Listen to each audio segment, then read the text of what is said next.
morning students. Myself Dr. Vasundhara, Assistant Professor, Rashastra Department, भेषज कल्पना, Faculty of Ayurveda Science, Jyoti Vidyapeeth, women's university. आज मैं आपको भेषज कल्पना का बहुत ही इम्पॉर्टेंट एंड सिंपल टॉपिक अनुपान के बारे में बताने जा रही हूँ। तो अनुपान हमारे चिकित्सा में थेरापेटिक यूजेस में बहुत ज़्यादा काम आने की है। तो हम फर्स्ट ऑफ ऑल शुरू करते हैं अनुपान। तो अनुपान की निरुक्ति के बारे में जो कहा गया है, तो अनुपश्चात सहवा पीयते इति अनुपानम। तो अनुपान का मतलब क्या है कि अनु का मतलब क्या होता है? अनु क्या है? उपसर्ग है या प्रत्यय? ये आपके उपसर्ग के तौर पे यूज हो रहा है इस वर्ड में। तो अनु का मतलब क्या होता है कि पश्चात, जो चीज हमें बाद में इनटेक करनी है, दैट इज वो अनु है। और पान मतलब पीना। तो जो बाद में पीने की जो चीज होती है, किसके बाद? औषध सेवन के पश्चात जो सेवन करना है, वो क्या कहलाएगा आपका? अनुपान। तो अनुपश्चात पीयते सहवा पीयते इति अनुपान। दो चीजें होती हैं औषध सेवन में, एक होता है अनुपान और एक होता है सहपान। तो जो बाद में पिया जाता है मेडिसिन के इंटेक के बाद में जो पान किया जाता है उसे अनुपान कहते हैं, और जो विद मेडिसिन पान किया जाए उसे सहपान किया जाता है। दोनों में बेसिक डिफरेंस है ये। इसका बात करते हैं हम प्रयोजन की। तो प्रयोजन की अगर हम बात करें तो यत् किंचित वैद्य देव रोगानुपानतः तद गुणकरम ज्ञेयम अनुपानम बलादि। यत् किंचित वैद्य देव मतलब कोई भी मेडिसिन, कोई भी चीज, अगर कोई भी औषध द्रव्य है, कोई भी ड्रग्स है, आपका जो वैद्य के द्वारा दी गई रोगानुपानित, रोग के अनुसार जो पान करने को, जो इंटेक करने को वैद्य के द्वारा जो मेडिसिन दी जाती है, तद गुणकरम मतलब जो मेडिसिन के साथ और मेडिसिन के दिया जाए उसके गुणों में क्या करे? वर्धन करे। और ज्ञेयम अनुपानम बलादि है मतलब जो औषध को साथ देने पर औषध के गुणों में क्या करे? वर्धन करे। तो वर्धन करने पर वो आपका क्या कहलाएगा? अनुपान। और वो किसके द्वारा दिया जाएगा? वैद्य के द्वारा, चिकित्सक के द्वारा। इसके बाद बात करते हैं आपके इसका जो रेफरेंस मिलता है आपकी योग रत्नाकर बुक में मिलता है, रसायन चैप्टर में। एंड देन उसके बाद हम बात करते हैं यथा तैलम जले क्षिप्तम क्षणेनेव प्रसर्पति अनुपानम बलादंगे तथा सर्पति भेषजम।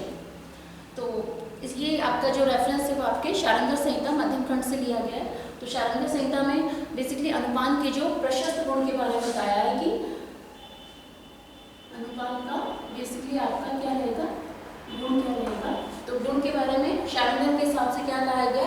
यथा तैलम जलम क्षिप्ते, जिस प्रकार तैल जलम क्षिप्ते पानी में डालने पर, जैसे कि कोई भी वेसल है, इसमें वाटर फिल है, हमने ऊपर से एक कोई भी ऑयल या ऑयल की ड्रॉप ऐड करी। तो जब हम ऑयल की ड्रॉप ऐड करेंगे तो ऑयल की ड्रॉप ऐड करने पर आपके क्या होगा? ऑयल जो होगा वाटर सरफेस पर जैसे ही ऐड करेगा तो वो तुरंत उस पर क्या करेगा? फैलने का काम करेगा। मतलब उस पर वो डिस्ट्रीब्यूट हो जाएगा छोटे छोटे स्मॉल पार्टिकल्स में।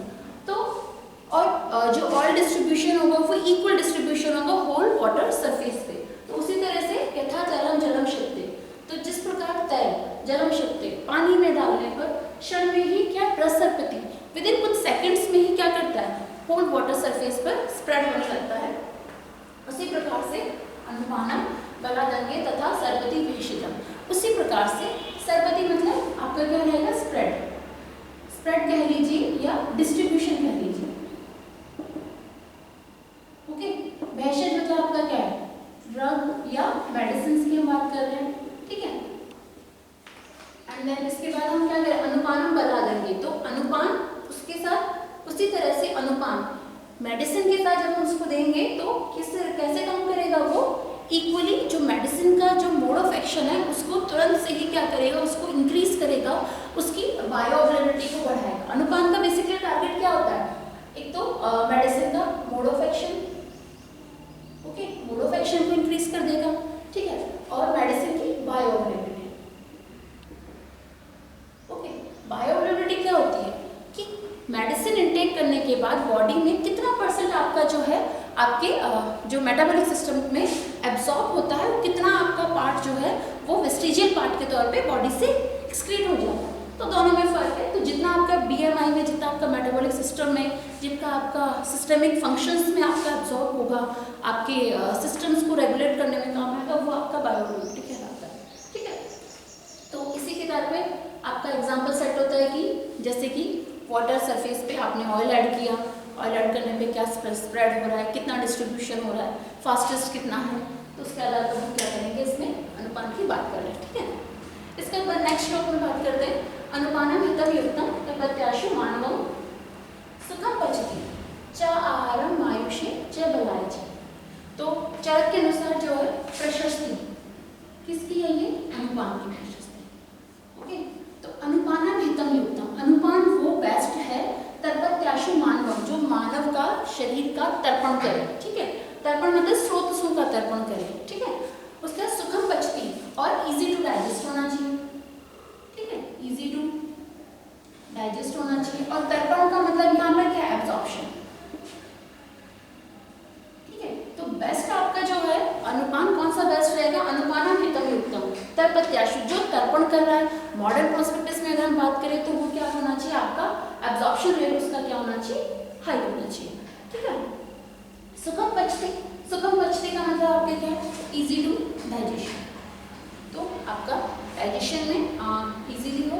चाहे आहार आयुष, और आहार के साथ देने पर आयुष मतलब आपकी जो एजिंग फैक्टर है। ठीक है, तो एजिंग फैक्टर को क्या करें, डिले करें। ओके, डिले एजिंग फैक्टर करें मतलब किस तरह के काम करें, आपके रसायन के तौर पर भी काम करना चाहिए। ओके, इसके बाद बात करते हैं नेक्स्ट श्लोक की। तो ये आपके चरक ने इसके बारे में कहा, यदा आहार गुणम गुणे पानम विपरीत दैष्यते अन्नानुपानम धातुनाम दृष्टम यन विरोधी च। तो चरक क्या कहते हैं कि अनुपान वो होना चाहिए जो आहार के विपरीत गुणों के आधार पर, मतलब जो आपके रसगुण वीर्य विपाक उनके मतलब आहार के विपरीत गुण के जैसा हो, लेकिन अनुपान कैसा होना चाहिए, धातुओं को क्या करे, पुष्ट करे, धातुओं का विरोधी ना होना चाहिए। मतलब अगर वो हो सकता है कि टेस्ट में रसगुण वीर्य विपाक में उसका विरोधी हो, लेकिन किसके साथ, किसको बढ़ाने का, धातु वर्धन की क्षमता रखता हो। ठीक है, तो ये थोड़ा सा कंट्रोवर्शियल है क्योंकि हम एक तरफा कह रहे हैं कि उसको टेस्ट में रसगुण वीर्य विपाक कर्मों में विपरीत हो, लेकिन लास्ट ऑफ ऑल आपका किस में जाना चाहिए, आपके धातुओं का पोषण करे। तो ये इसके बारे में किसने कहा, चरक ने कहा। तो इस प्रकार से आपका अनुपान का एक शॉर्ट ब्रीफली मैंने आपको इंट्रो दिया है। नेक्स्ट सेशन में, नेक्स्ट वीडियो में हम इसी टॉपिक को कंटिन्यू करेंगे और इसके बारे में फर्दर इन्फॉर्मेशन कलेक्ट करेंगे। Thank you.